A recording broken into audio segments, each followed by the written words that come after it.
All right, we have a parallelogram here, and we know that the measure of NM is x plus 5. Let's write it in.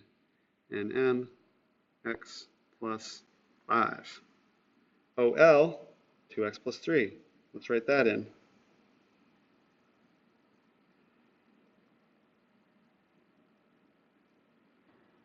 Find the value of x, and then find the lengths of the sides. So the first thing that we're going to do is we're going to set these equal to each other, because since they're opposite sides, we know they're congruent.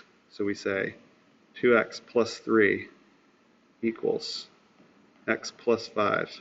Then we solve. Minus x minus x.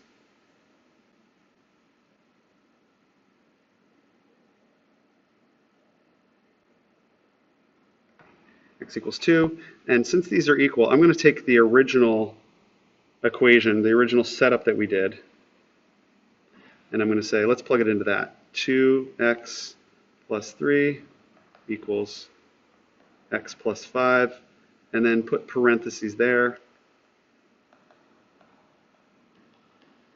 and substitute that in. We said x is equal to 2, put a 2 there, and then simplify that out. 4 plus 3 equals 2 plus 5, 7 equals 7, check.